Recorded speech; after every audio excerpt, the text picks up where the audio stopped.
So ಹಾಗಾಗಿ ನನ್ನ ಲೈಫ್ಗೆ ನನ್ನ ಹೀರೋ ಅಂದರೆ ನನ್ನ ತಂದೆನೇ. ಸೊ ಹಾಗಾಗಿ ಎಲ್ಲರ ತಂದೆದಿರೋ ಹೀರೋನೇ.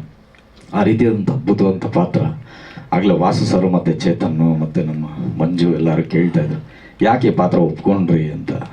ಸರ್, ಈ ಪಾತ್ರ ಒಪ್ಕೊಳ್ಳಿ ಆ್ಯಕ್ಚುಲಿ ನನ್ನ ಫಸ್ಟು ಸಿನಿಮಾ ಆ ಥರ ಅವ್ರು ಸುಳ್ಳು ಹೇಳಿದ್ರು.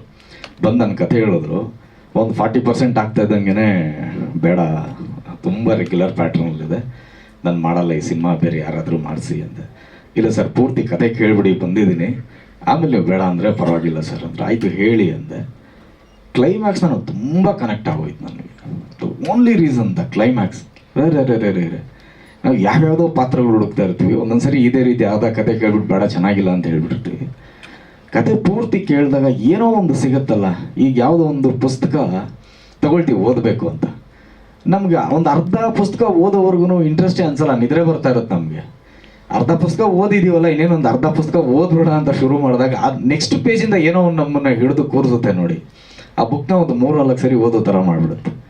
ಈ ಸಿನಿಮಾನು ಅದೇ ಥರ, ಪುಸ್ತಕದ ಥರ ಸಿನಿಮಾ. ನನಗೆ ಸಿಕ್ಕಿರೋಂಥ ಪಾತ್ರ ಬಹುಶಃ ಅದ್ಭುತವಾದಂಥ ಪಾತ್ರ. ಅದು ನನಗೋಸ್ಕರನೇ ಹುಡ್ಕೊಂಬಂದಂಥ ಪಾತ್ರ. ಇದು ನಾನು ಮಾಡಲ್ಲ ಅಂತ ಅಂದಿದ್ರೆ ಒಂದು ಅದ್ಭುತವಾದಂಥ ಪಾತ್ರ ನನ್ನ ಲೈಫಲ್ಲಿ ನಾನು ಮಿಸ್ ಮಾಡ್ಕೊಳ್ತಿದ್ದೆ ಅಂತ ಹೇಳೋಕ್ಕೆ ಇಷ್ಟಪಡ್ತೀನಿ. ಹಾಗಾಗಿನೇ ಆ ಪಾತ್ರ ಇಷ್ಟ ಆಗಿದ್ದರಿಂದ ಇಂಥ ಒಂದು ಕಥೆನ ಆಯ್ಕೆ ಮಾಡಿಕೊಂಡು ಇವ್ರು ಪ್ರೊಡ್ಯೂಸ್ ಮಾಡ್ತಾ ಇದ್ದಾರೆ, ಆ್ಯಕ್ಟ್ ಮಾಡ್ತಾ ಇದ್ದಾರೆ ಅನ್ನೋದ್ರಿಂದ ಇಲ್ಲ ಬೈ ಹಾರ್ಟ್ ಆ್ಯಂಡ್ ಸೋಲ್ ಏನಾದರೂ ಮಾಡಿ ಹೆಲ್ಪ್ ಮಾಡಬೇಕು ಅನ್ನೋ ಒಂದು ವಿಚಾರದಲ್ಲಿ ಹೆಲ್ಪ್ ಮಾಡಿದೆ.